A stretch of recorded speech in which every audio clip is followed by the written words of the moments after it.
what's going on, everybody? Welcome back to the Chasing Dreams podcast with Charlie and Justin. Justin, how are you this morning? Fantastic. It's actually a little bit later of a start because we typically start around 5 a.m., so this is rare for us to be this late, but still before 10. Right, We had a good training session. I trained a client today, and then hit legs at 6 a.m., and you were at 5 a.m.? I hit legs at 5 a.m., actually. Which is also a late start for you, considering you typically train at 3. I've been up since 11 o'clock last night, off and on, 2 different fire calls, so.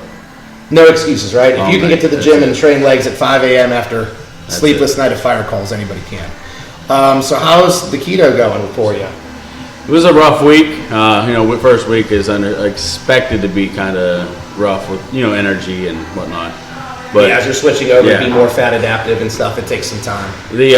Towards the end of the week, things started to pick back up, and I noticed that I didn't have the, that carb-driven workouts, where you're all pumped up and excited, but I still had pretty good strength. Everything stayed pretty good. Yeah, and when you're lifting kind of heavy, you don't have as much glycogen depletion, so you can still stay pretty strong, especially early on with it as you're losing weight. Yeah, so cardio's ramping back up too. Yes. Cool. Cardio's coming back up. I ended up losing 4 pounds this week, so that's not bad. Awesome.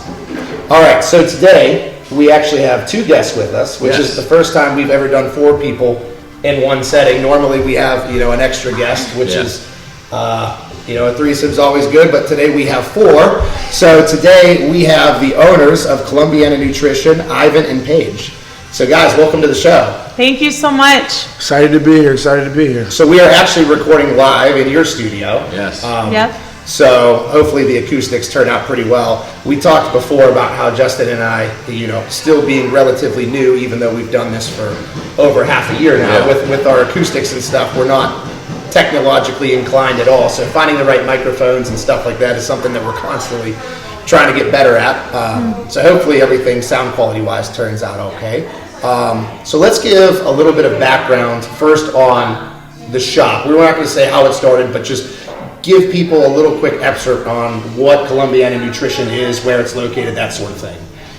So we are Columbiana Nutrition. We're right off the main street when you come around the circle.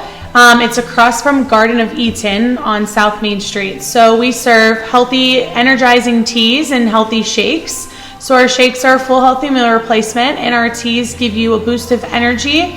Maybe rather than a coffee in the morning, you'd want to stop and get a fruity or earthy tea for your whole day. And then we also do a lot of community outreach, and we do fit camps and free workouts for the community. That's awesome. So to start things off, I guess, let's take it back to childhood or however far back it goes for each of you. How long have you been interested in health and wellness? Is it something, because typically when we talk to people that are kind of in this paradigm, it seems like it's largely predicated on who their parents were. So a lot of people, start at a young age, either in sports with coaches or, in sports because of their parents pushing them and stuff. So how did you guys get started into health and wellness? Well, taking it back to the childhood, I was very heavily involved in sports growing up. So I feel like that was kind of like ingrained, being an athlete. As you're younger, you can kind of get away with a lot of things. You don't have to really eat super clean because, you're playing football, you're running around, you're doing this, you're doing that. So, when you're at a team feed or something like that, when you have it, they say, oh, go have some cookies. You can eat like 8 cookies and you're still good to go. Yeah. I definitely think that, growing up, being an athlete had definitely got me into the health and fitness kind of realm of things. And then what I really started to notice that I really enjoyed the changes that took place in my body was just being in the weight room more. Like when I was in high school, from how my body changed from when I was from a freshman in high school to when I was a senior in high school. I had a little setback in high school. I tore my Achilles tendon going into my junior year of football.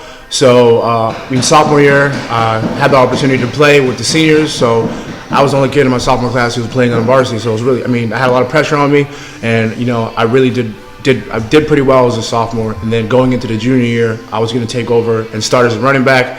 Then kind of tore my Achilles tendon in track in the off season, and that kind of put like a dampener on me. But during that time period, it was pretty cool because I really couldn't do a whole lot. All I could do was just rehab, and during the rehab season, all I did was I was able to work out the whole time. So like during the whole football season, I would go to the practices and then just like watch for a little bit. Then I go to the weight room with one of the other coaches and just work. And then during that time period, I was like a sophomore, weighing close to like 170. And then I came back for my senior season, and I was like 215. So I went from being like a cornerback or a safety to like an outside linebacker. My coach was like, "Whoa, we're gonna put you outside linebacker this year." And I'm like, oh, "Okay," but it was pretty cool. I literally like I hit crazy PRs. I got bigger. I got a little bit slower, but I got stronger.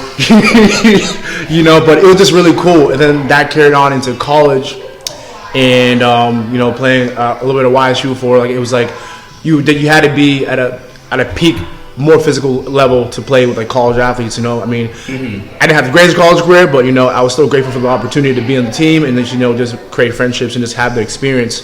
And then that's where I really kind of fell in love with health and fitness. But that's when eventually I wasn't able to kind of keep up with it because I just couldn't compete at that level because of injuries and stuff like that. So when I decided to stop playing, I kind of found bodybuilding. You know, so for me, that's where I really kind of fell into the health and wellness thing because like after like I started like, you know, tapping into that, I started to like study nutrition more, starting to pay attention to how my body reacted to certain things, and then that really kind of got me in tune with my body and more in tune in health and wellness. So that's awesome. Yeah. And I think both of us, Justin and I, can relate to that. Like for me, it was actually a very eerily similar path where, you know, you started off in all sports and then football was the main focus, and then progressing upward, you know, into college, it got to the point where I liked training for football more than I liked actually playing the sport of football. Yeah. Like I liked football, but I loved training. Yeah. And then I found myself, you know, afterwards, once it's all said and done, of looking for something almost like helpless. Like once football's taken away from you, you have nothing. And when you spend your whole life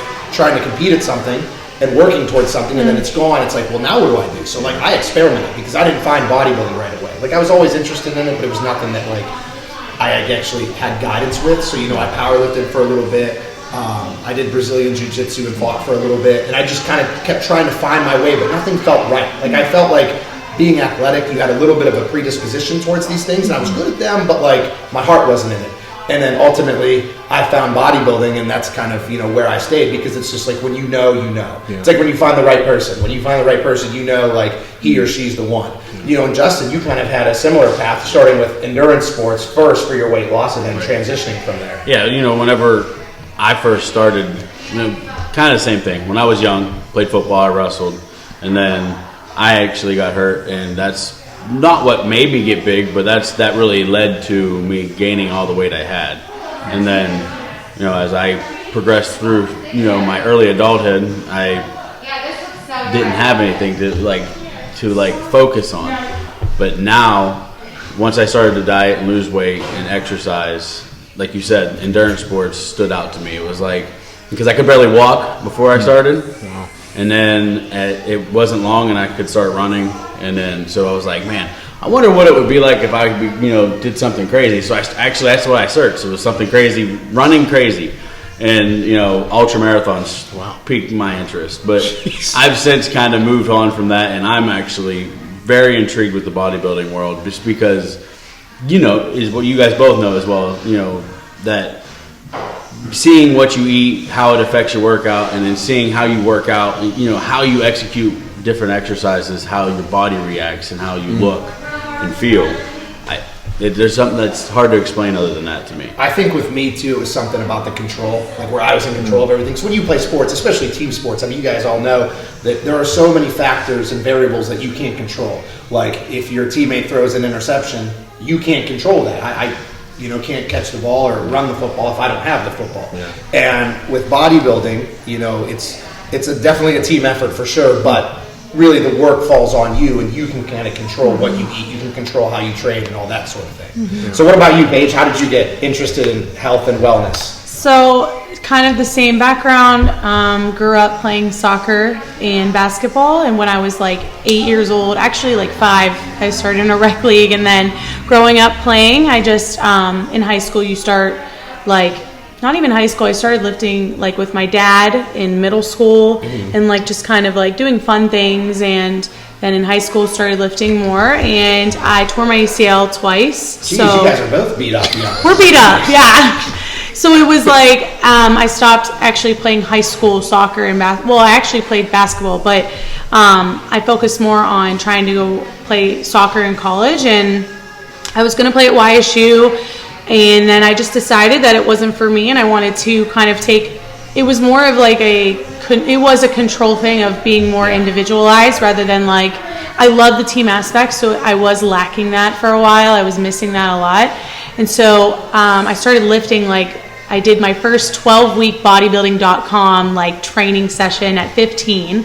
And I was like, I'm obsessed with this. Yeah, it was like super young. I had a Creekside membership over in Canfield, and then ever since then I started doing just like trainings and stuff. And then when I met Ivan, we both loved the bodybuilding, so his was more driven and had like a really awesome coach. My first show was like me and him kind of just figuring it out because I really didn't have like a guided coach. So my first show was fun. I'd love to get back on stage, but like he said, we're kind of just figuring it out here first, and then like just like getting into a routine of the gym and working, like building a business, also like finding personal time for us and our ourselves. So that's kind of how I got into it. And then the food aspect was, it's been a journey. It's like he said, you just kind of eat whatever you want when you're playing sports. And then you gotta then you're becoming this like college person as a woman, and it's like, wow, I got to figure my body out, what I can eat, what I shouldn't eat all the time. And then the shakes obviously have helped so much for both of us. Yeah. So yeah, that's kind of like, I just love it. I love helping people get like results, alongside you getting results with them. And that's what seems to be a common thread with most people in the gym, at least people that take it seriously, is people, it's kind of weird. It's ironic because people view you as a very selfish person who's, very myopically focused on your workout and your nutrition, and you come across as being very vain because you're, very obsessive with how you look. But in reality, it's the exact opposite. Everybody I know that's in the gym that takes it seriously, does obviously care about themselves, but they care so much about other people as well. Like everybody who, trains seriously is most of the time willing to help you and to guide you and stuff. Yeah. And like, that's what I love about bodybuilding is there's been so many people that have helped me along the way that haven't had to help me. So not just like, my family who's supportive and, my coaches who I've worked with that have been phenomenal, but then even backstage where people will help you with stuff. Yeah. And I think that kind of like, you talked about Paige missing that team aspect. I think that despite being an individual sport, there's still a team element to it that kind of feeds that craving, so to speak. For sure. So let's kind of touch on where you guys left off. You said you had met. Was this, I'm assuming, at Youngstown State? Yeah, Youngstown State. Yeah. In the Wendy's. So my friend. Ironically enough, we're having a health and nutrition podcast where a couple of friends. We didn't eat the Wendy's. We just sat in there as a hangout. Yeah, the Wendy's was a hangout spot. My friend from we met when I was in high school. She and I continued our friendship, and she introduced us. She's like, come to Wendy's and hang out with me and my friends. And I was like, okay, whatever. So I walked in and I was like, he's mine. And then the rest was history. It was like almost 6 years later. Yeah. It's just like bodybuilding. When you find it, you know. Yes, Yeah. For sure. So did you guys then early on click because the mutual, interest in the gym and athletics and? For sure. I mean, a lot of things kind of clicked. I mean, it was like, we both were very deeply rooted in our faith and stuff like that. And finding that in person sometimes can be difficult, but just knowing that she was raised up similar to me in that background was really cool. And then finding a significant other who's interested in the gym, not to knock any other girls and stuff like that. Some girls are they don't want to go to the gym. They gotta, they go to the gym and then they don't like to work out. Sometimes the guys go to work out, the girls do the thing, whatever. Yeah. But I mean, I could go to the gym with her and work out like I'm working a guy, and she would I'll be working out and then she's like, come on, one more set. I'm like, bro, chill out. But it's vice versa. I can push her, she can push me. Yeah. And it's even though I may be stronger in certain areas, and she may be weaker in certain areas, the vice versa. For instance, I don't like running. but she can run for days. And it's like when I'm running and like I start to lag behind her, she's like, come on, pick it up. Like, I don't want to pick it up. Say, pick it up. So it's just like that motivation in the running. But in the gym, if she doesn't feel like doing like heavy squats or something like that, I'm like, all right, we got one more set. So it's just like we can kind of feed off of each other. We got like an ebb and flow kind of thing. So I remember one of the first 5Ks that Justin did. Keep in mind at the time you were significantly hevier. Almost 500 pounds. Wow. And when we did, how much were you for the Salem one? I was 430. Okay, so he's 430, and I'm 200 and pretty lean. And he wanted me to go with him to kind of, his dad, who was actually an ultra marathoner and a triathlon. Yeah, he do Ironman. Ironmans. So he wanted me to help go and kind of keep pace with him and help pace him through, and it actually ended up being the opposite, where I was like falling behind and he's trying to help keep me going. I can definitely relate to that as far as not liking running, but it's hard because most people don't understand it, especially when you compete. Like, people don't understand what that lifestyle is like I had this discussion with one of my training partners who's going to be doing his first show, and I said, I was 7 months out from a show at my brother's wedding, not taking a sip of alcohol and eating out of a Tupperware container. Yes. And that's very weird for family. It's very weird for your relatives to see and say, "Why do you do this? This is stupid." And I know at surface value it is stupid. Like, I get that. yeah. Like, there's times where, and I'm sure you guys have crossed this stage at least one point in your life where you don't want to do bodybuilding, but you can't get out of it. Right. Like, once it sucks you in, you're there for life. Like, I remember this is very vivid in my brain. I remember my first show that I ever did. I was with my coach who owned a gym, Jack Sullivan. He's actually an IFBB judge now. Okay. So Jack was my coach, and Tony, who's his right-hand man, was the general manager at the gym that Jack owned. And it was 3 a.m, the night before pre-judging. There in the beds in our hotel room, we had a 2-bedroom or a 2-bed hotel room. Jack is asleep in one bed, Tony's asleep on the other bed. I have a towel laid out on the floor in between the beds, and it's pitch black. I can't see anything because it's the middle of the night. It's 3 a.m. and I don't want to wake them up. And I have a certain amount of carb intake that I had to have every couple hours. And I'm eating a bowl of oatmeal at 3 a.m. sitting naked on the floor in the hotel room in pitch dark. And I remember saying to myself at that point, like, I am never going to do this again. Why am I doing this right now? Like, I don't want to do this. I never want to step on stage again.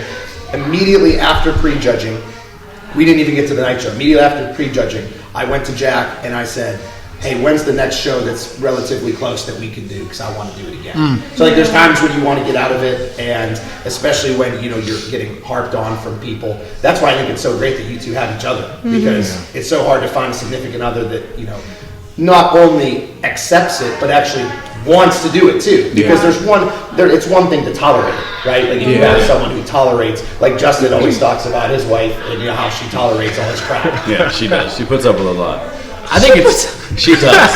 I really think it's important though to find something that is worth, when you hate it, you still have to want to do it. Yeah.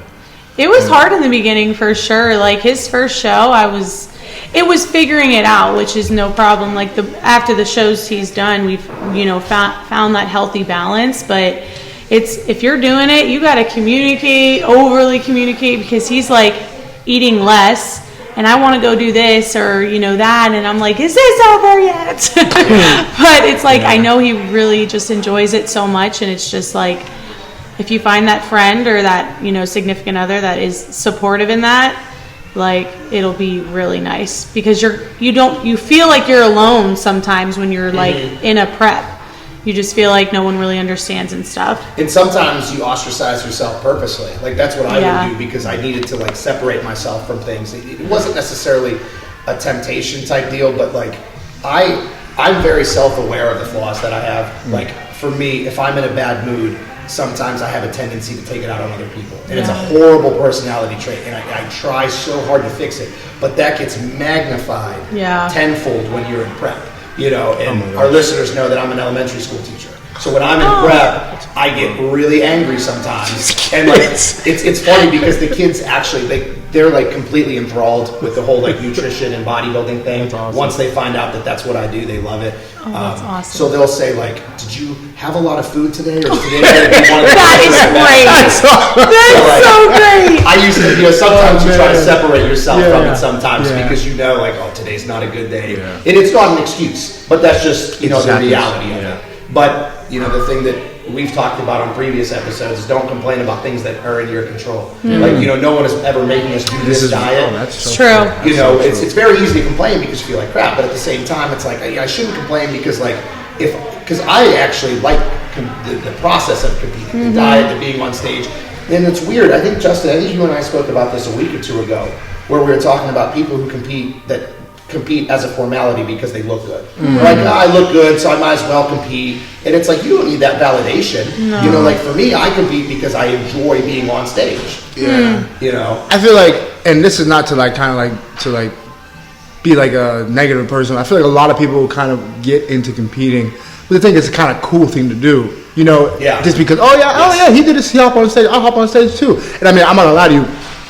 Initially, I was always interested in bodybuilding, but initially, like once I stopped playing football, I needed something to do, and I saw one of my friends who were pretty close to me do a bodybuilding competition and win. I'm just like, I look pretty good, I'm decent shape. I mean, I feel like I do that too, so I just winged it, and then like I went through the process, and I loved it. Yeah. And like I mean, I already love working now, and I'm just like, well, I can push my body to this peak, and it's like the one thing that I really loved in a prep is that you really get to like kind of dig deep and kind of find out who you really are and what you're really made of. Because like you gotta wake up and do fasted cardio, and then you gotta go to the gym after, and then you gotta lift again at the end. It's like you're really pushing yourself like past your comfort zone. Yeah. I mean, the coach is like, all right, Ivan, we're up in cardio. We got 45 minutes this morning. I'm just like, we're doing 20 on the salt bike and 20 on the stairmaster. I'm just like, oh, here we go. It's amazing what you're capable of once you're fully bought in. Like, again, going back to the discussion that you and I have had several times, like with Justin with his weight loss starting at 526 pounds and within 1 year being down to 299. Within 1 year to date, he went from 526 to 299. It's incredible. And, we got a lot of props for, what we did with it. Yeah.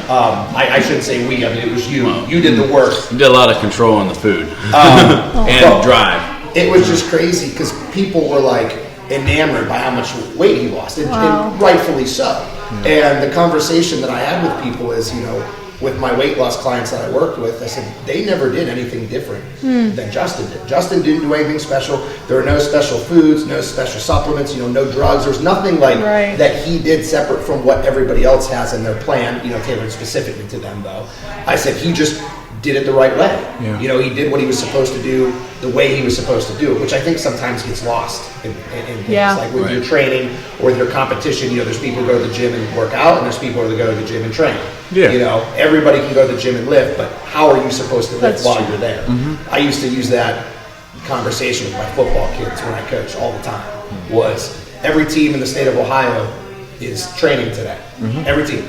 So if you are, at a low level and you want to get to a high level, you take one step forward. Well, every team that's above you, they took one step today as well. Yeah. So you're never going to close that gap if you just keep showing up and doing what you're supposed to do. You have to find ways to close that gap. And you did that. I mean, with extra cardio and, some fasting techniques that we did when you were starving. And Not starving, but yeah. It was not literally starving. It was just that thing where it was what clicked. Like with bodybuilding for you guys early on, that's what clicked. And I knew I had to get healthy.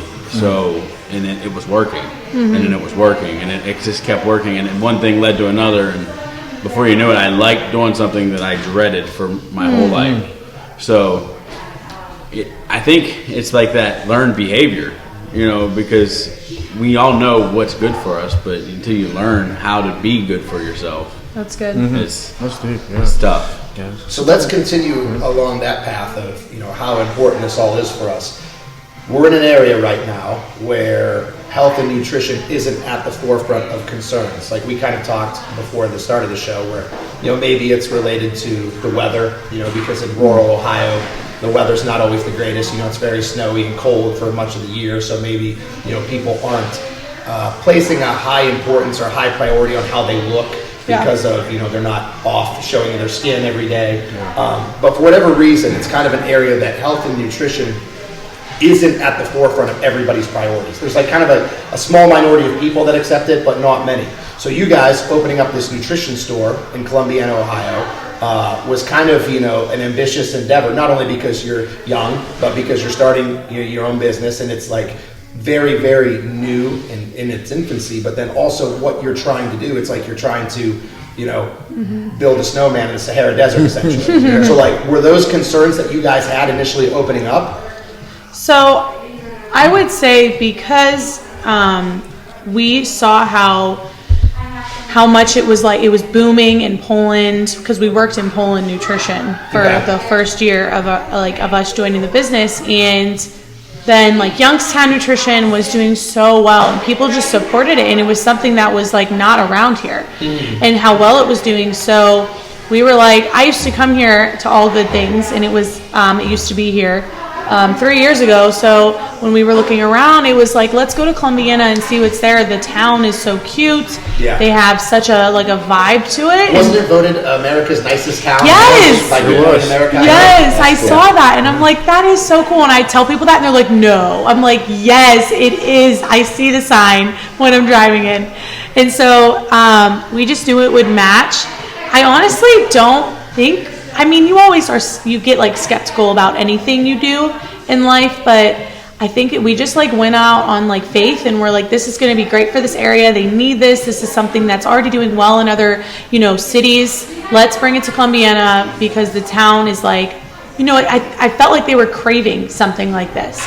You know what I mean? We would go to like the antique shops or, Walmart, Subway, whatever, and they'd be like, yes, this is exactly what we needed. And even the council was like, this is exactly what we were looking for. When we looked through the building, that's actually what the landlord told us, was we have been looking for a healthy spot to come here for such a long time.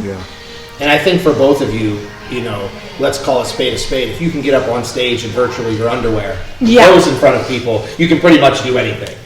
So it gives you a little, if you can diet for a 12-week, 16-week, 20-week prep and do a show, you can pretty much do anything. So bodybuilding is kind of, it parallels real life a little bit. And if you can do that, you can do whatever you want. And then I also think that, for me, looking at how bodybuilding affected me when I was searching for something to get involved in, athletically, where there was that void and it filled it, and it's like, oh, this is what I need.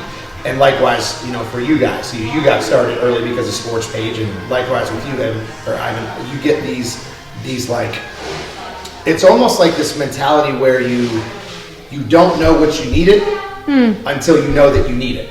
It's like you don't think about breathing oxygen every day, right? No. But then when the oxygen's taken away, suddenly you realize how important it is. Or, giving something that's a little bit more practical and relatable when you guys had your injuries. Like when you get hurt in the gym or with training like Justin with you, with your ankle and hip, when you can't run or you can't lift and something's taken away from you, you realize how important it is. So maybe the people of this area don't even know that they need this stuff until it comes to them.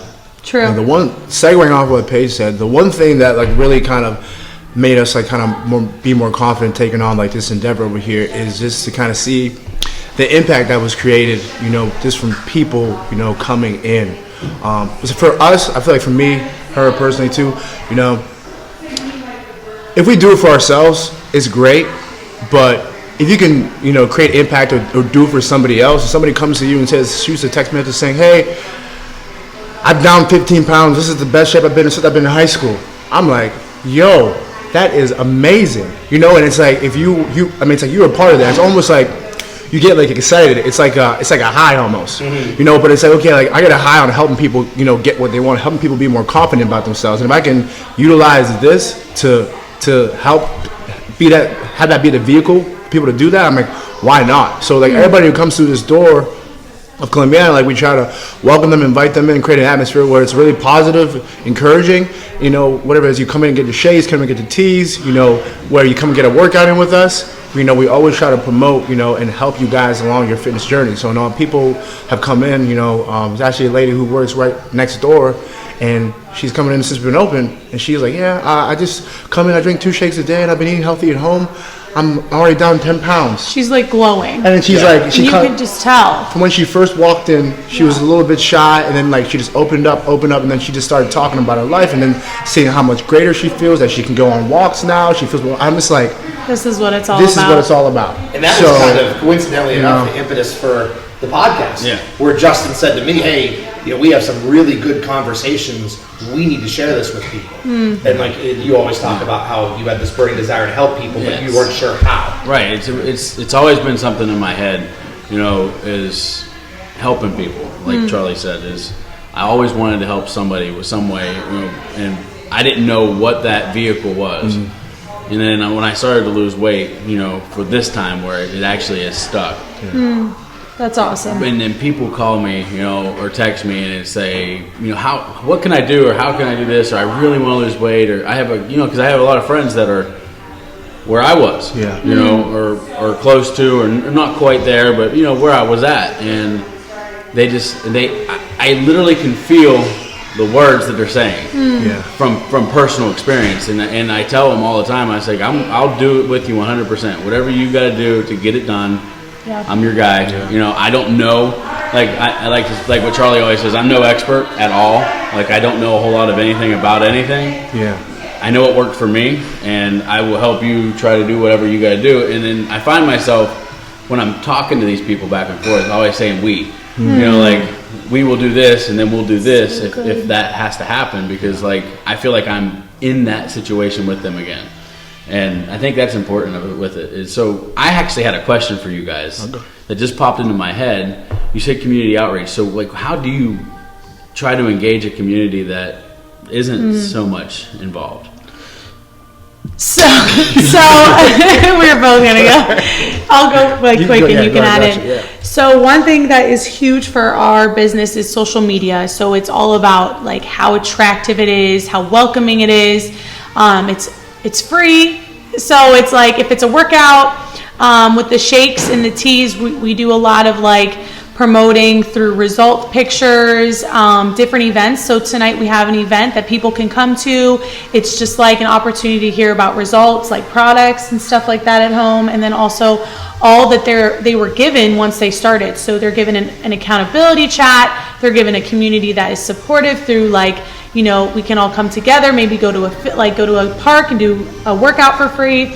So it's just very attractive for people to be like, oh wow, I want to be a part of that. And kind of what you were saying with the we, instead of saying you, it's like we are doing this together. We're all like becoming healthy together. You're not just doing this alone. So we were just talking about that the other day of how your communication is. Are you saying you need to do this, like all in different areas, or are you saying we can do this together so people feel like they're a part of something? I've never been to a customer service place in my life that every time I've gone, every individual in the building's in a good mood. And I can truly say that here, where every time, whether it's the employees or the customers, like everybody's always very friendly, very smiley, and like you use the term to describe, the next door neighbor, they're glowing. Everybody's really glowing when they're in here. And I agree with the social media thing, because that's personally how I found out about you guys, was through social media. Yeah. And people get very, very sentimental when they have like people promote them on social media. So like there's a ton of people that you guys repost, like when they post pictures of their shakes. I mean, your story's nothing but, just local people, young kids too. A lot of young kids have bought in, no pun intended, to the shakes and everything. So it's really magnificent to see how social media has been growing for you, because that's something that Justin and I both have tried to expand on a little bit. Kind of growing our social media outreach and influence a little bit.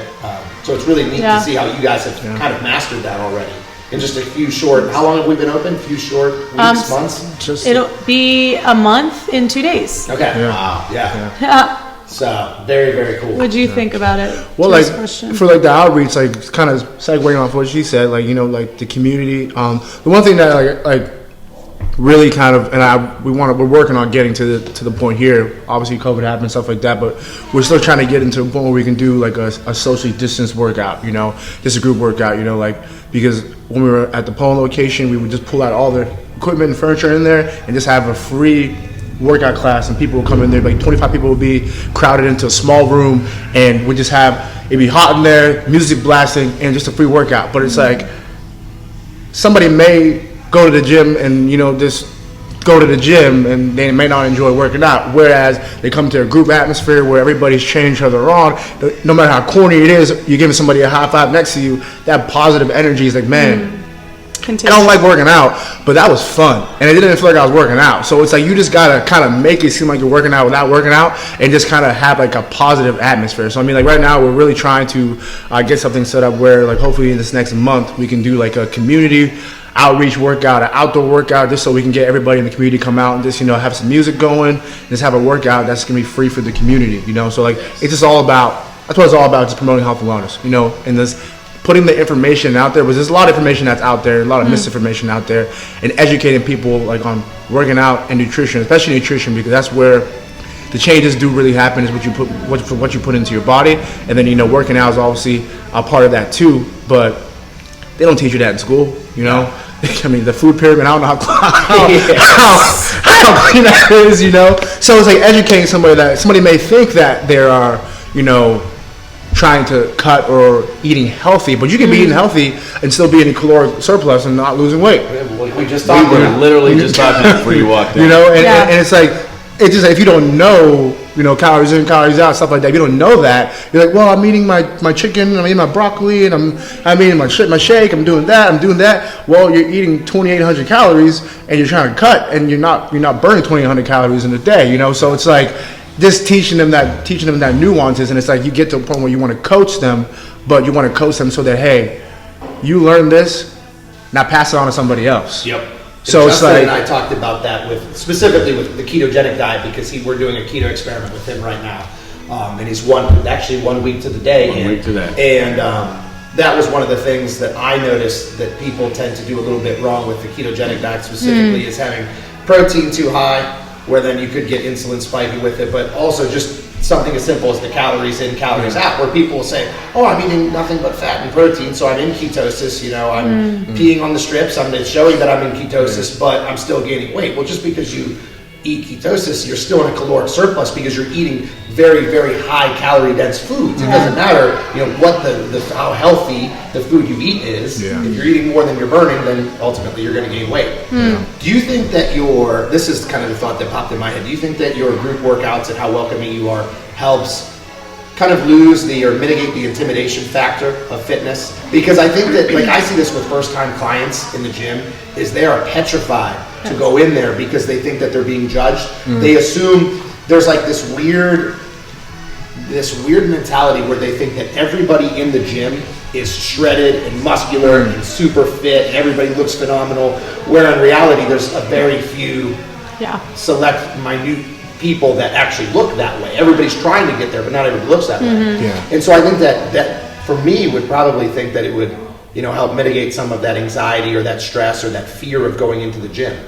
Yeah, but without a doubt, I mean, I think I definitely agree with you that it takes away that kind of, and it's like, I mean, regardless whether everybody has a different background. I mean, like, you can be a bodybuilder. I mean, I don't try to come across, I mean, even though I take part in bodybuilding, and like, people have a stereotype or a stigma about bodybuilders, think that, oh, they go in there, they grunt the weights, they throw it down, they wear the stringers. But it's like, okay, even if you do, wear a stringer or a shirt that reveals like what you look like or something like that, you worked hard to, look like that. And it's like, somebody else shouldn't be offended by how you look. And I mean, but it's like, hey. To kind of piggyback off of that, though, is like that they're probably not upset about the way that you look. They're just insecure with who they are as a person.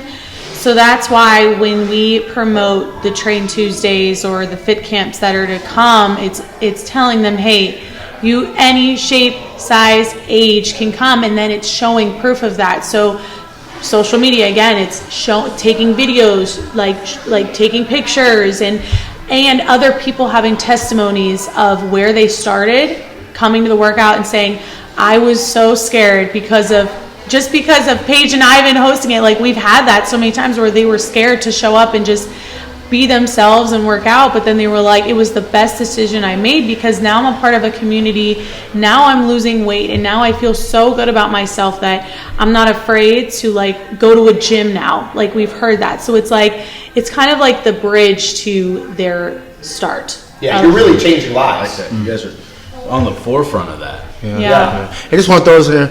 Bodybuilders are probably one of the most insecure people you probably come across. Yes. I feel like, Absolutely. as much as the exterior looks like they're this and stuff like that, but like, I mean, they're constantly, you look at yourself in the mirror, you're like, okay, I'm not where I need to be. I'm not where I need to be. I'm not where I need to be, because it's never where you want to be. So that it's like a blessing and a curse kind of thing. It was like you always look in the mirror, it's okay, I can always improve on this, I can always improve on that. And you should never settle, but it's like sometimes it can be to a point where it's almost unhealthy, you know? The threshold that I always try to catch is always being happy, but also never being satisfied. Yes. Because there's a huge difference there. Because if you're never satisfied, that's going to keep you going. Yes. But if you're never happy with where you're at, that generally ends in, quitting. Yeah. Saying, I can't do this anymore. Yeah. It's definitely, but it's a hard balance because happiness and satisfaction are, synonymous in some instances, and they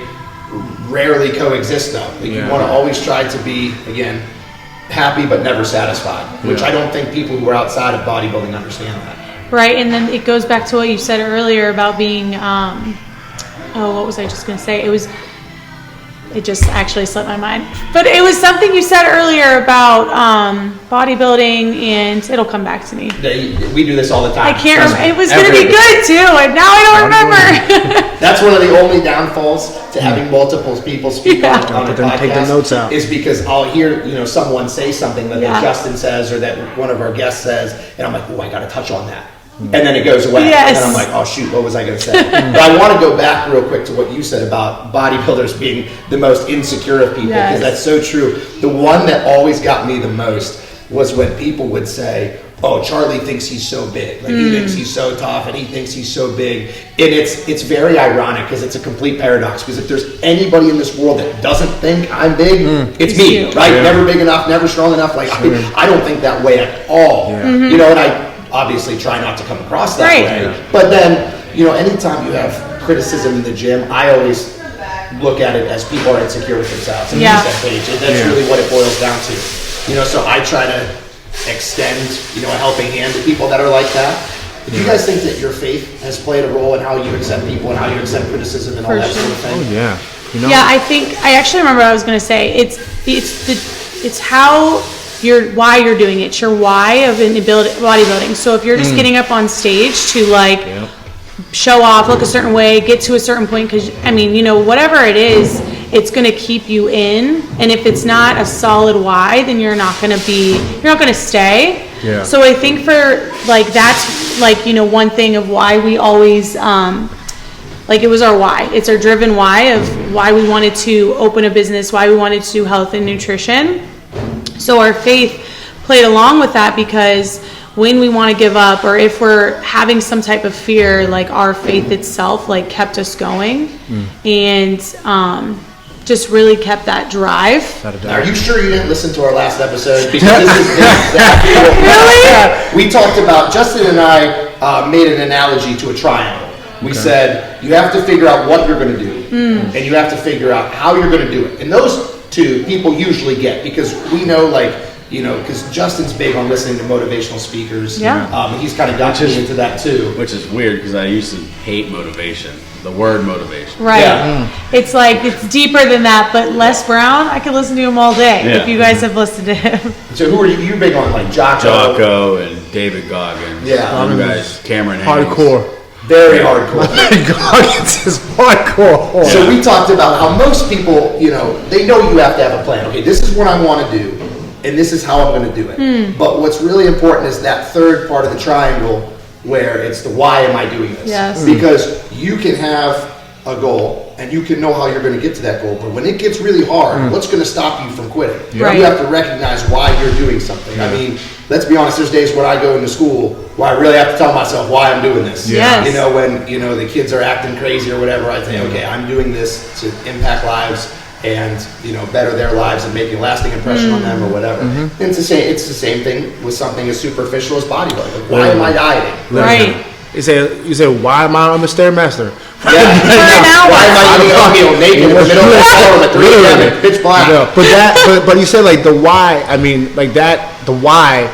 It really digs deep. It has to like pull on your heartstrings. You know, You gotta and, cry. and it literally. Cry for your It life. can be in every facet of life. Why are you doing this? Why are you doing that? It's like, okay, why are you working on the job, you know, that you don't like? And if you don't know why, it's like, okay, well then why am I doing this? And you go find something that you do love and do it. You know, it's like the why has to be something that's gonna make you, you know, cry, literally. You know, so I mean, for me, for bodybuilding, I mean, I wanted to push myself to like a different length and see if I could, you know, be a better version of myself. Okay, well, if I'm on a Stairmaster right now, why? So I'm gonna get first place on that stage. You know, the person next to me, he's probably up before I am. So I'm like, all right, well, I'm gonna get up and do what I need to do. So it's like you gotta push yourself. The person next to you is even doing this. So why am I doing this? So you just gotta keep on going, keep on going, keep on going. But then like the process may suck, but like when you look back on the process, you're like, man, I did that. Yeah. And then the result was this. And then like being, and this is kind of like getting on track a little bit, but being on the stage is cool because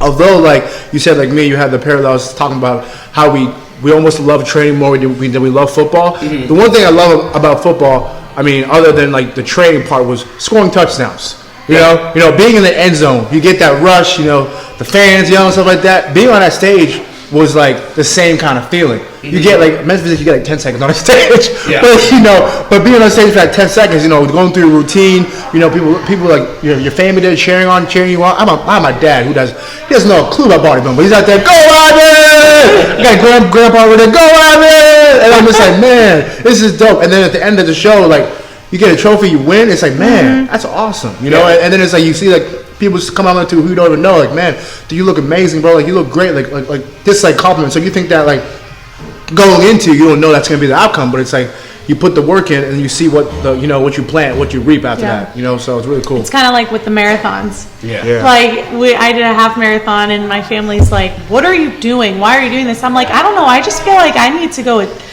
achieve this. Like I need to go smash this half marathon. I don't even know why. So you just start training. I think every time Justin and I have ran together, whether it's in like a competition or just casually, I've said to him, why are we doing this? Why are we doing this? Why are you making me run right now? Yes. So I can definitely relate to that. I got a lot of whys over this past winter training for the that triathlon I did in March. All my prescribed runs were all on the treadmill. Okay. But I can't do that. Yeah. So I hard. ran it outside. I did all my running throughout the whole winter outside.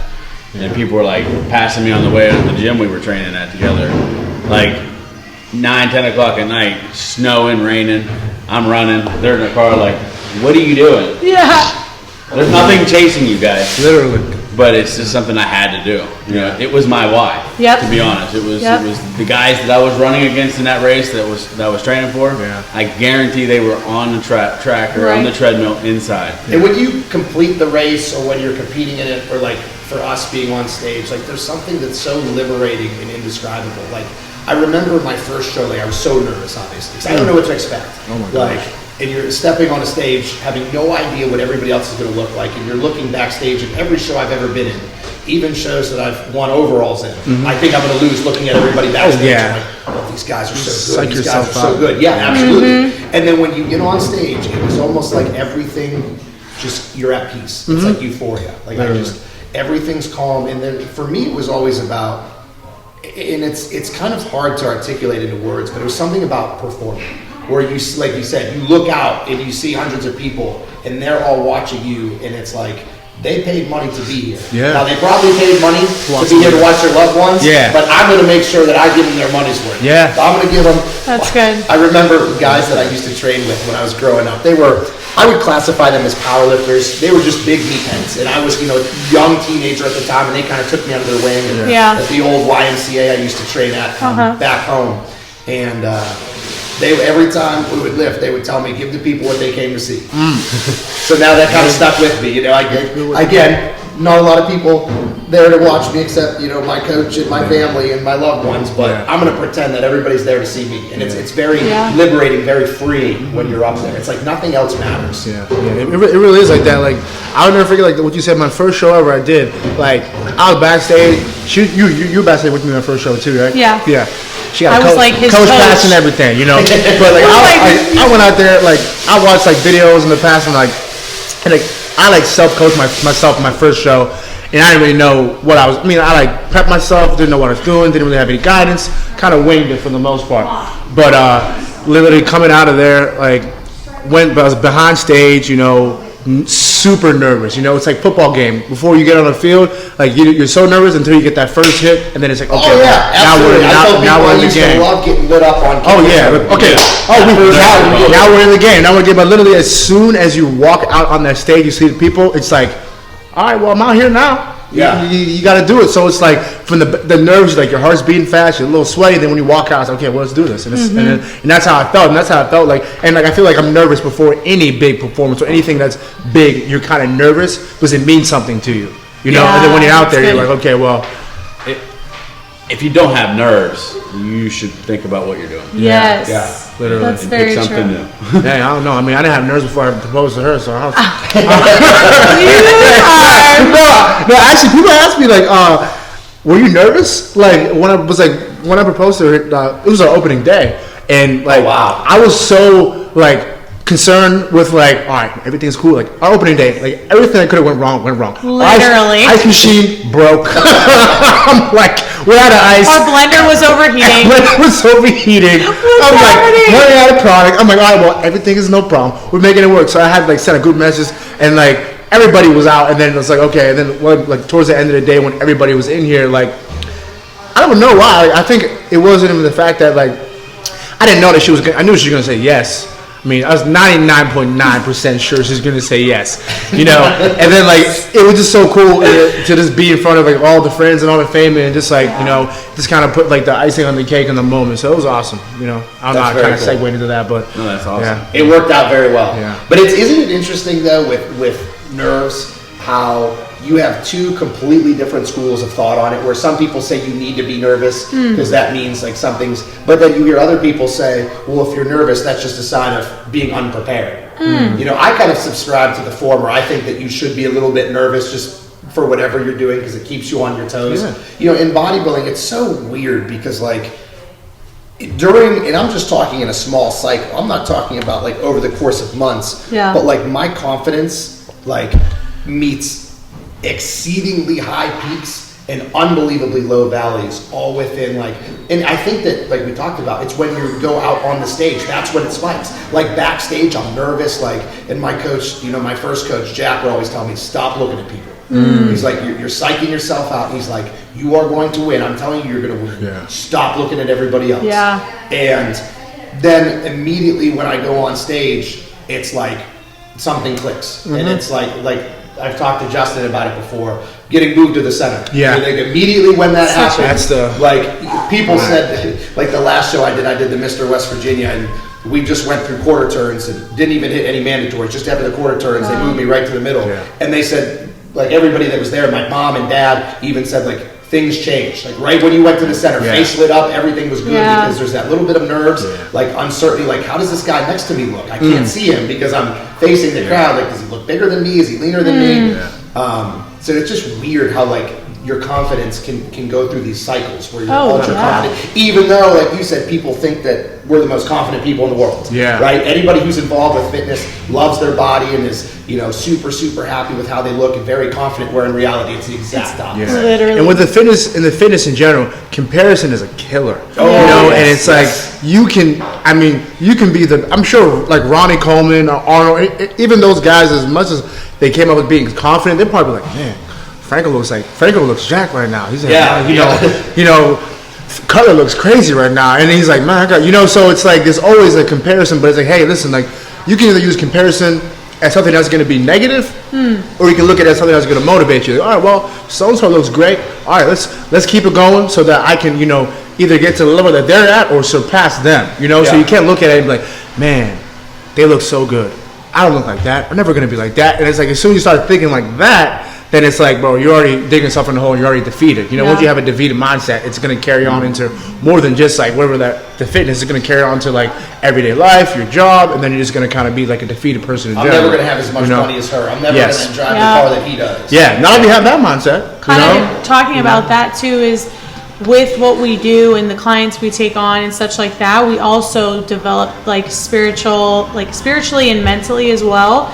So we're very big on like spiritual growth and, you know, even like mental growth, you know, how you talk about yourself, what you say to yourself in the mornings. And so we take on like I am affirmations and like, you know, everything's always working out for me. And it's all about the mindset. And anything you do, it's how are you starting your day and what are you telling yourself throughout your day, and like how are you filling yourself up first to overflow into other people around you.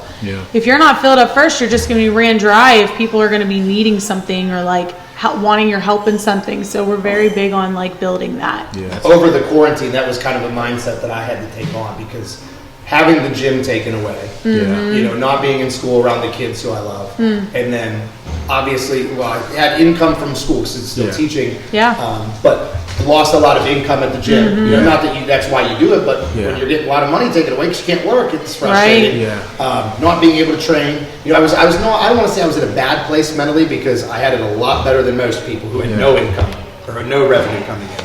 So, but for me, I kind of said, okay, now's the time in your life where you need to actually think positively about everything. And that's something that we talk about on every episode, basically, is positive thinking and, you know, positive action to correlate with that. But it was just, it's amazing how different my days were when I was appreciative of everything too.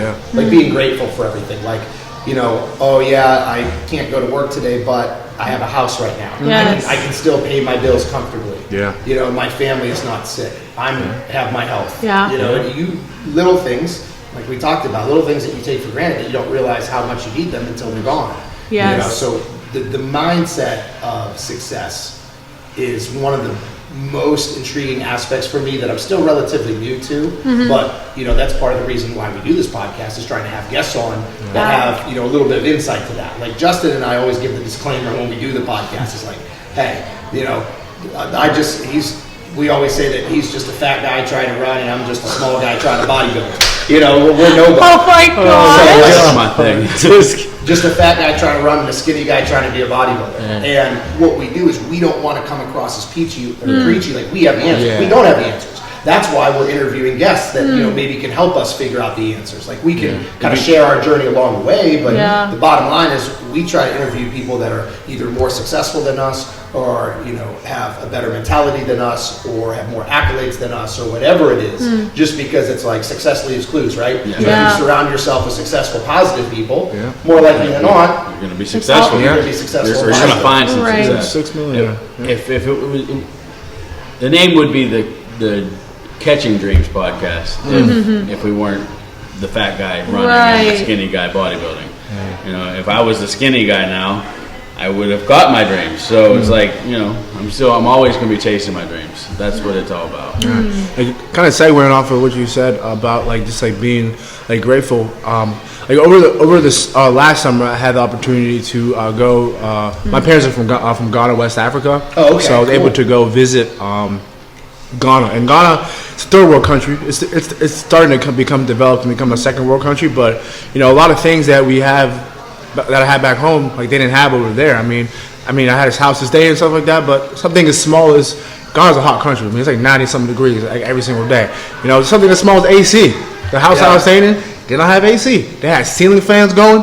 I'm like, whoa. I call him and he'd be like sweating, and I'm like, what are you doing? And he's like, cooking. And I'm like, isn't there AC? He's like, no, Paige, we're in Africa. I'm like, wow. Yeah, you know, and it's like, I went there and, you know, seeing the people over there, family, just people who I didn't know, like just going through, just kind of like walking around, stuff like that, meeting people. They're like, some of the people over there are some of the happiest people I have come across. And it's like, man, you got the shirt on your back and the shoes on your feet, and you're over here smiling, talking to me, and just having a great time. I'm like, I got all this, all that, and I'm complaining about this, and that. I'm like, I don't know, because like maybe they didn't even know that that's something that they wanted or needed, but they just have this, and they're just like, they're just okay with having it, you know. So it's like, I came back and my perspective kind of switched a little bit. I'm just like, man, like you gotta take, don't take things for granted. Because like at like this, something can be taken away. It could be your friends, on a trip I actually lost my friend on that trip. Like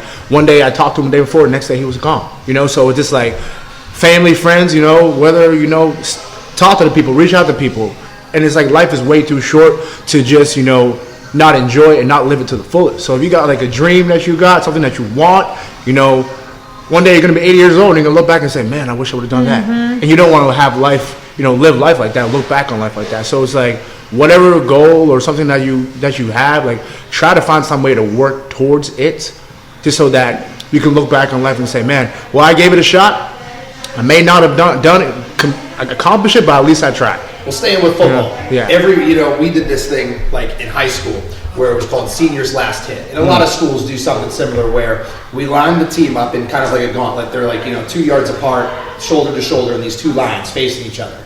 And we had a tackling dummy, or like a half round at the end. And each senior would step up, give a speech on the very last practice, and then run through and tackle the tackling dummy. And every single senior alluded to in some shape or form of regretting not working harder and cherishing things.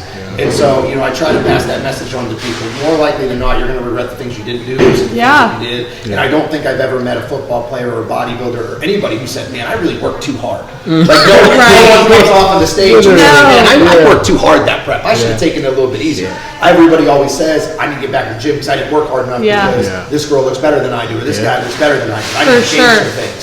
So I think that's definitely a perspective that people need to take is doing more and, living life without regrets. For me, it was when I turned 30 the end of last year. I turned 30 in October.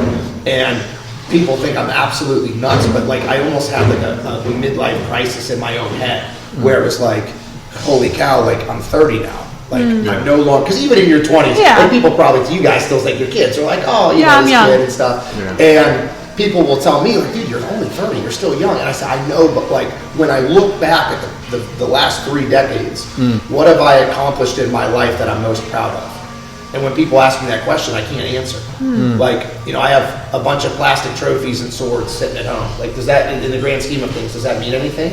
I've impacted students. I'd like to think that would probably in some capacity be my greatest accomplishment, but there's nothing tangible there for me, which, not that it has to be selfish because, your greatest accomplishments specifically should be given back to other people, but I couldn't come up with an answer. So like when I turned 30, I definitely changed my ambitions because I think you get caught up in the monotony of stuff. Yeah. Like when you train or when you go to work, it's like, I would go to work and I like teaching, but now I go to work and I'm going to be the best teacher every single day that I'm there. Like, I try not to have a bad day. Now, it's impossible to be like that, but like the same thing with the gym session. Like, I now treat my off season like I do a prep. Right. Where it's like, okay, this is the off season, but I kind of, for bodybuilding specifically, I took 2 years off to get better and move up a weight class. And in those 2 years, I didn't move up a weight class where I could step on stage again 2 years later. The reason I didn't move up was because I was complacent. Where I said, I got time. I'm not going to do a show. It was like the term you used before we started recording. So I'm just chilling. I'm just chilling for too long. And then all of a sudden, I said I targeted a show and wanted to do prep. And as my weight's coming down, I'm like, you know what? I'm not going to be, I might be sucked down all the way to a middleweight. Oh my gosh. Like, I'm not going to be a light heavy or heavyweight. What's and so now I have to treat things differently. There's like, as you get older or wiser or more experienced, there's like a heightened sense of like urgency with things. Yes. I have had the same epiphany this year as I turned 30. And I look back and I'm like, what have I done that has made an impact on the world in the first 30 years? One thing too is like looking at people that are like, that have had that impact and saying, like, they're not different from me. Right. Like whether it's, the president, or a ruler of a country, or, a CEO of a Fortune 500 company, or, a professional athlete. Obviously, there's like genetic predispositions, and I know that people are placed in good situations and have like a little bit better circumstances than other, of course, but like everybody that's in a position that you want to be in is just like you. Yeah. You're just a person. Yeah. And when I started taking on that mindset, it was like when we went through the podcast, like, obviously, you don't expect to be Joe Rogan, but it's like, Joe Rogan was us at one point. Where Yeah. he sat down and recorded, Yes. you know, obviously with Joe, he had a little bit of like fame leading into it because of his work on Fear Factor, and he was a celebrity of sorts, but like, why can't ours be famous? Like, if you have people that make millions of dollars off YouTube and TikTok, Right. why can't we generate content Right. to reach people? Well, it's the thought process before it's there. It's what are you, like, for us, like, this is a business term. Are you president's team now? Like, are you showing up with the, like, dressing, you know, like, what's the word?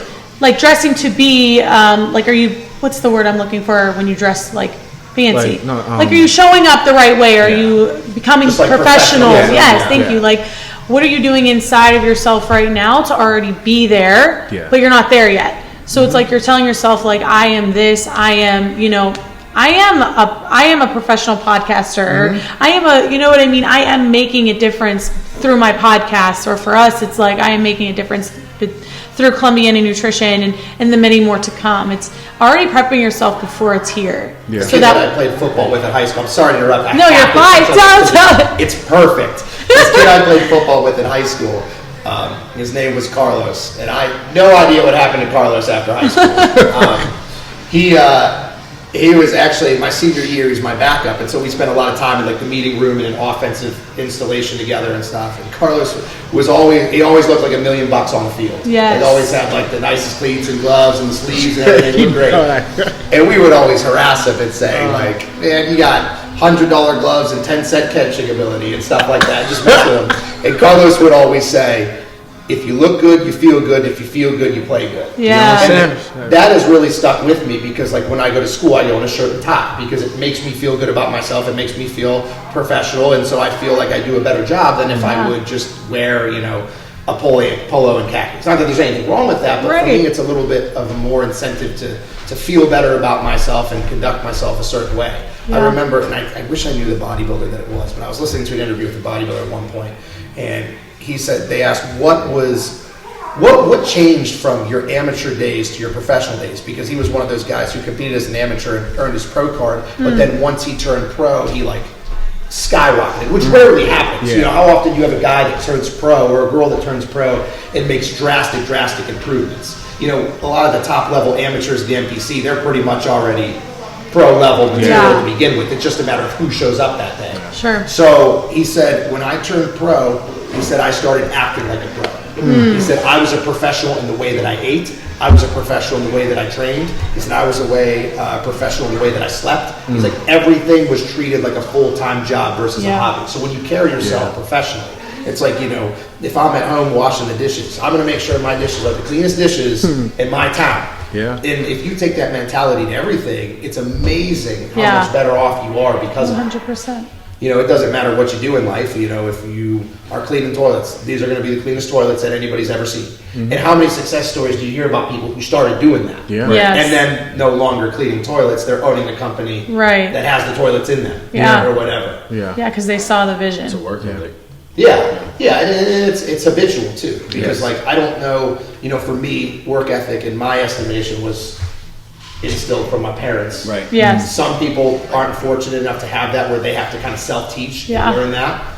I kind of had almost like a reteaching moment for me in college when I got to college, where it was like, you can get through high school without studying, and then you get to college and you can't do that anymore. It's like, whoa, I gotta change these habits. Yes. So I Literally. think that is, you go through life, you have like these different stages where you kind of kick it up a notch. And for Justin and I both, that 30-year mark was, so you guys know what you have to look forward to. It's coming. 5 years. It's coming. Well, we're casting the vision now, you know, to where we want to be. So it's like, obviously, like, you know, open up a business, you want to, you know, I mean, impact people, but, you know, create something that you maybe can, you know, one day we're gonna have a family, you know, we're gonna want to be able to take care of our child, you know, and, you know, provide something, you know, provide a stable environment, something like that for that child, you know, so he can grow up in the thing and, you know, go to a good school, you know, just be raised well, you know. So it's like when it comes to it, sometimes it's like, okay, well, I'm doing this for the kids I'm gonna have, you know, down the road. So it's like not even like 5, 10 years, 40 years from now, what I created now is gonna be duplicated, and then it's gonna impact people who are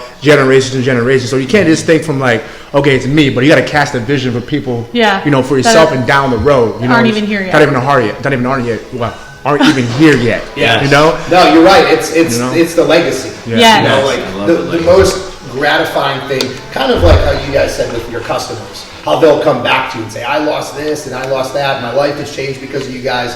For me, you know, and Justin, you mentioned about how it was people in the gym. Yeah. Yeah. That view you from afar, people you don't even know. Yeah. That say, hey, dude, you inspired me. And for me, it's my kids. Like when they come back, you know, because I teach 5th grade, and when they come back to me in high school and say, hey, you were still the best teacher I've ever had. Like you appreciate all the things that you taught me and stuff. Like that sticks with you because you realize like it's bigger than you. Yeah. And sometimes I don't want to speak for everybody, but for me personally, I lose sight of that sometimes. Where I do get hyper focused on myself because bodybuilding is a selfish thing, and I have to remember that like me doing bodybuilding can kind of be a gateway to, you know, motivate or influence other people too. So even then you're impacting people. Yeah. You can't just be so internalized that you don't like recognize that. You have to take a deep breath, sit back and say like, wow, I actually made an impact on people today. Yeah. And it's like the one thing we always say is remember where you started.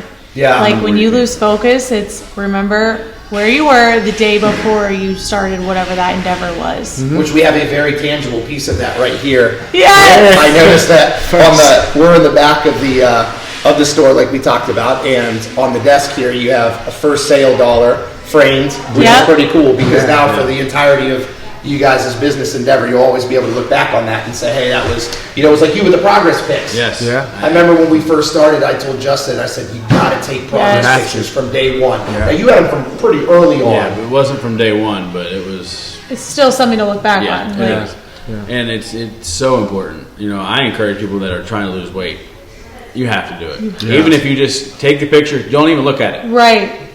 Because I understand it sucks. Yeah. But 6 months from now, you're gonna want to see that picture because yeah. you're gonna hit a wall and you're gonna need that motivation to keep going. You guys know how vitally important check-in pictures are when yeah. you're with Yes. someone. So like for me, especially when I work with just general weight loss or health clients like that aren't interested in competing, I tell them take the pictures, and it's okay if you don't send them to me right now because Right. I understand that you were satisfied with the way you look. You wouldn't have hired me in the first place. Exactly. So like I have them make sure they take them because like you said, Justin, they are hesitant and there's like reservations of like putting yourself out there because I can avoid the mirror, but if that picture's there and I send it to my coach, I can't avoid him looking at it because he's staring at it right now. Yeah. And There was actually a version of my first pictures I sent Coach, and he said, "Hey, do it this way." And I just literally flushed that down the toilet and said, "Nope, that's not happening."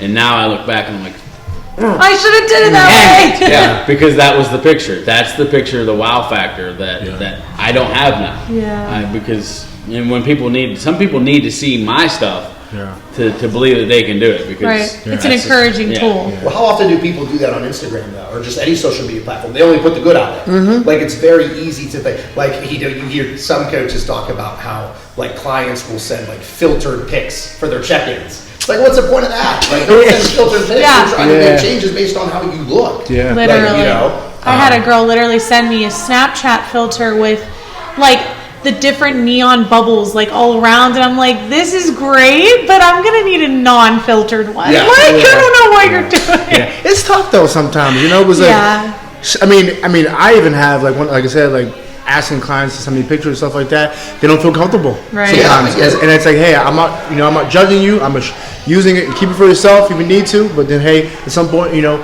I'd like to see them so I can track your progress. And you say, hey, listen, like, you look awesome. Like look where you started, and here you are now. And it's just like, you know, and with any client, you got to develop that level of, you know, comfortability, you know, and know that, you know, you are there to help them along their journey. You know, I had kind of an epiphany with that post-coronavirus because once quarantine was over, we started, you know, acclimating ourselves back to the gym.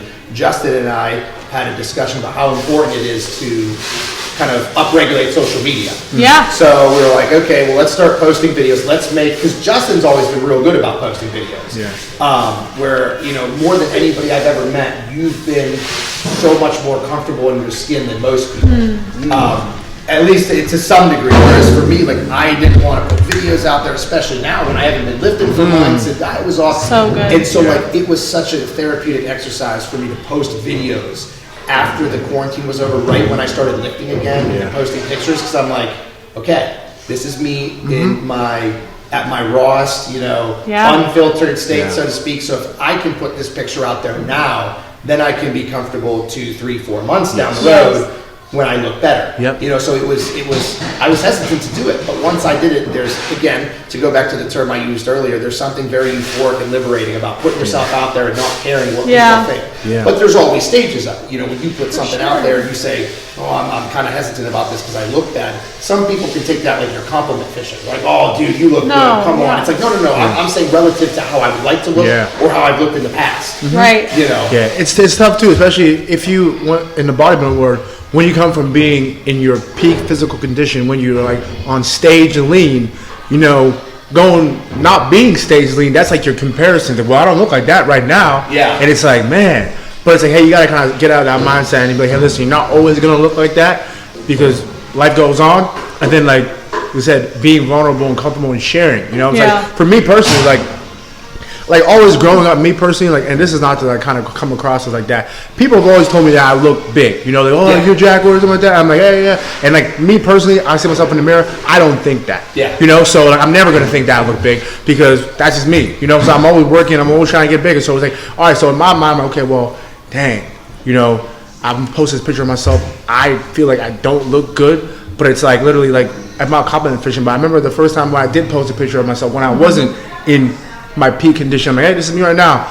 And then I have one of my dudes like, dude, like you're Jack. I mean, it's like not even like trying to like get a compliment, but it's like, okay, well, like, all right, me, I think I don't look good, but like I got this person, like, even though I'm not like in peak condition, they're like, okay, compared to like somebody else here, you still are like in great shape, so to speak, or something like that. So it's like, hey, you never know.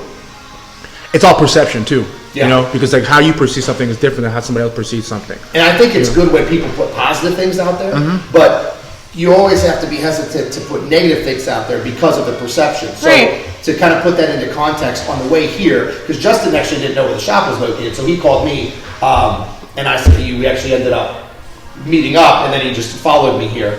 So on our way, we were actually talking on the phone as we were driving, and we talked about how, I forget what the context was, but we talked about, the proverbial fat guy on the treadmill. It's very easy to point fingers and say, look at that fat guy on the treadmill, he's 300 pounds. Well, you don't know that dude might have been 600 pounds before he started on that treadmill. So, you can say that a person looks good and have a certain contextual significance there, but you also have to, be hesitant with, condemning people or saying, that guy's fat or that guy's skinny or whatever, because in the story that pops in my mind, this is kind of it was an emotional story for me, even though it didn't impact me personally. It was just one of those like life-changing moments. Like the turning 30 was like kind of a life-changing moment for me. I remember when I was in college, this is when I first started competing, and I was training, one of my training partners was named John Leonard. So shout out to Big Lenny if he's listening to this. So John was a guy that I would train with pretty regularly at the gym, and John was a powerlifter. He was a natural powerlifter, holds tons of state records. He probably holds some national records too. I mean, guy was insanely strong. And we were squatting one day. We got another guy named Big J, Lenny, and myself were squatting. And this real skinny guy walks in, probably 120 pounds, probably maybe 5'5", shorter guy. He was benching and didn't pay him any attention. And John, was talking to him for a while. And then Lenny comes back and says, yeah, I was my training partner in college, when we were competing. And I'm thinking to myself, dude, you benched, 400 pounds in I think you benched 300 pounds in 7th grade. Wow. I'm like, dude, you were a monster. And that guy was your powerlifting training partner who you competed with. And obviously, you can be strong and not really look strong in some instances, but this dude looked very weak. Yeah. And I was like, my God. So anyway, we're going through our training session, and the skinny guy, who's come to find out his name was Aubrey. Aubrey comes up to me and says, hey, man, he's like, I'm Aubrey, nice to meet you. He said, would you mind giving me a spot? And I said, sure. So what are you doing? He's like, I'm benching right now. So we walked over to the bench, and he's got like a 5 or a 2.5 on each side. And he benches it for 1 rep and gets up and is real happy. Like it might have been a 10 or something. It was not a lot of weight. I mean, it was like minuscule weight. He's like, yeah, man, I'm really happy about that. Like he did it for a couple reps or whatever. I said, yeah, man. I said, that's real cool. He's like, yeah. He's like, I didn't think I could get that. He said, I've been weak lately. I was just, hoping that I could get that because I haven't gotten that in a while. I said, wow, man, that's awesome. Good for you. And I'm completely confused, right? Right, I'm yeah. so beside myself. Like, what is this guy doing? So I get back to Big Lenny. Turns out that Aubrey had spent, I don't want to say an exact number because I'm not really sure, but it was like almost a year, several months in a hospital in Buffalo fighting, I believe it was bone cancer, bone marrow cancer. It was some type of cancer. Again, Aubrey, if you're listening to this, I apologize if I messed up the specifics. He actually wrote like a blog while he was up there. It was called like My 9-Month Buffalo Vacation or whatever it was, to kind of give his insights. And he had just gotten done with all his radiation and chemo and all the treatments, and this was like his first week back in the gym.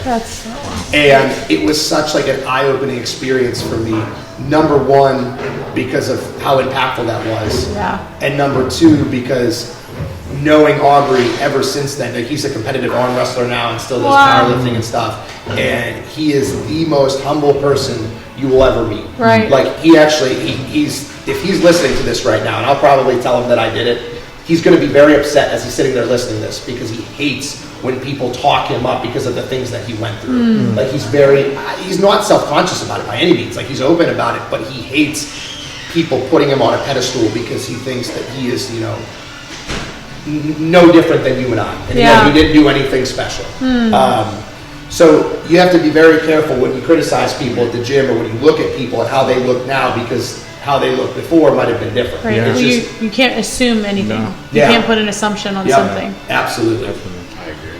So I think that's kind of a pretty good place to end it. Yeah. We really appreciate you guys coming on.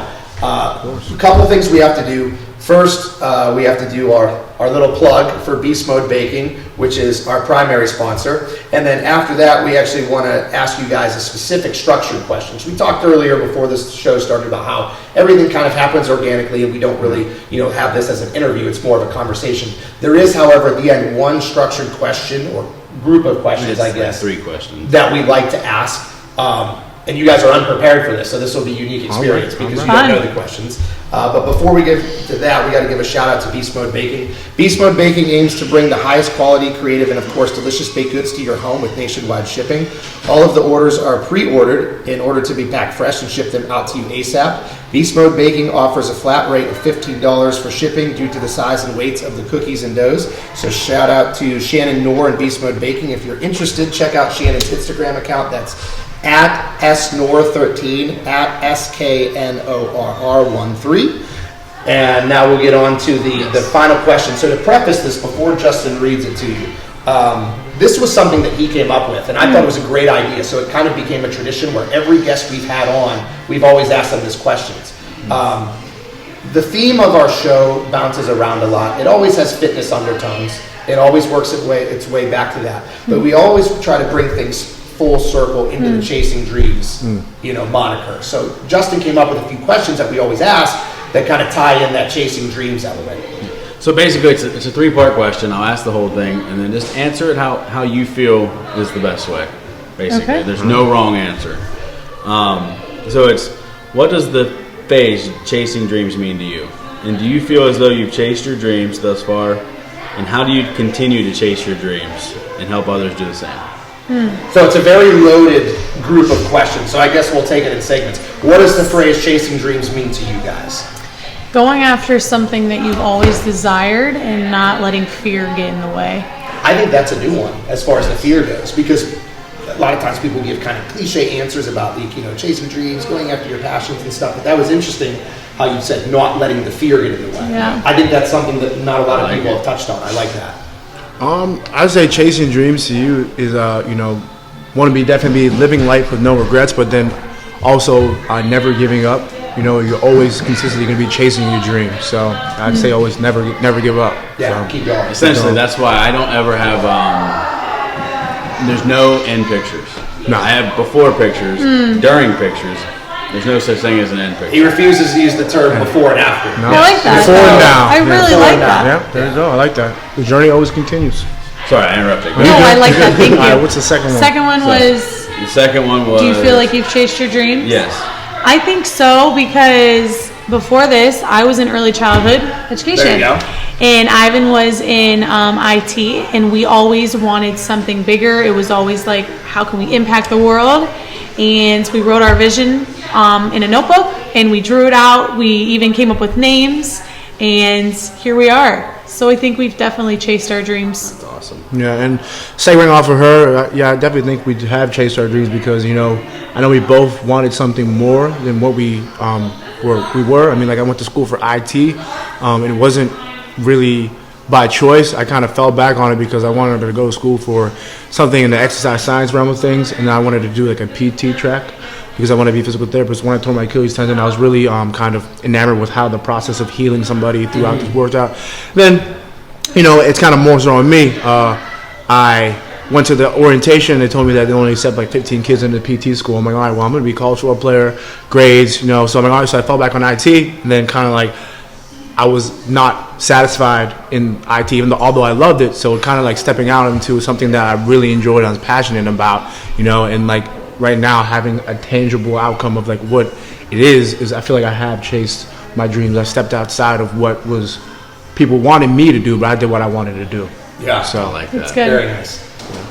And then the last one is, how do you continue to chase your dreams and help others do the same? So it's continuing what you're already doing, but like going further with it. And it's like diving deeper into maybe like more challenging aspects, but it's also opening up your mind to allow more things. A lot of us have closed mindsets. All right, I'm done. I already got what I already got what I wanted as a dream. But like for me personally, it's like God has something bigger, and I haven't even tapped into that. So it's allowing my mind to be open, and then coaching someone to take on that mindset as well of the potential that they get to have. Yeah, competitors definitely can relate to that. The never-ending, Yeah. like you mentioned, Ivan, earlier about always keep going. Well, there's never an end of the road. No. So doing what you're doing, but just doing it better and doing it more. Having more customers. Right. Impacting more people. Yeah, and for me, I'll definitely say continuing to inspire people in whatever facet that is. Because you never know who's watching or who's like listening, and you never know what the impact that you say may have on somebody's outcome. So it's continuing to be a positive light in whatever that is I take on, and then continuing to up level myself. So whether it's never to be satisfied. Okay, I can always do better. So whether it's I'll do the inner work to speak at a higher level, conduct business at a higher level, do things at a certain level so that people will see me do that and then take it on for themselves. So it's like almost being a leader without actually leading. So people see, people look up to people and they say, oh, how did they do that? How did they do that? And they kind of mirror themselves or move like them, but they see somebody and they want to kind of aspire to be like them, and I'd love to be, continue to be a leader for people, and I'm not saying copy me, but, duplicate, do things, take some pieces from what I've done and then apply it to yourself so that you can, and you can be successful, in any facet that you do. So, And one of the most important platforms of leadership is obviously leading by example. Yeah. Right. No one's going to take advice from a personal trainer who looks like they're out of shape. yeah. Right. You're more likely to be inclined to listen to somebody about finance if they're very wealthy. Yes. Right. Yes, definitely. All right, guys. So I think that pretty much wraps everything up. Thank you so much for joining us. This is going to be a big hit. I'm sure you guys shared a lot of insights, and a lot of what they said kind of resonated with me. And Justin, you even wrote notes down about some of Paige's quotes and stuff. So, Thank you for having us. yeah, usually when we have people on, especially with very diverse guests like yourself, how you have the fitness realm, you have the business realm, you have the spiritual realm. There's so many things we could have talked about. Probably could have gone on forever.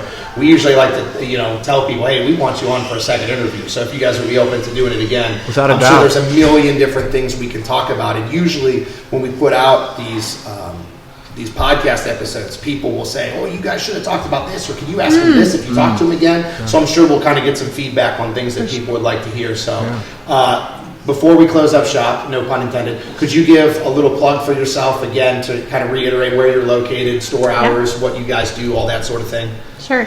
So we're open Monday through Sunday. Monday through Friday, we're open 8 to 7. Saturday and Sunday, we're open 9 to 5. We're right in the middle of Columbiana South Main Street. So we're right off to the left once you come around the circle. And then we serve healthy shakes and teas, healthy meal replacement shakes, and healthy energizing teas to get you through your days.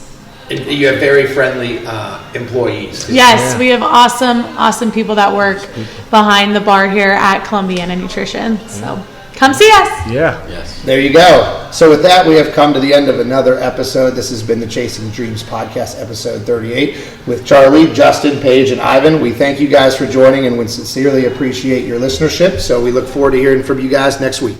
Unbreakable, unstoppable.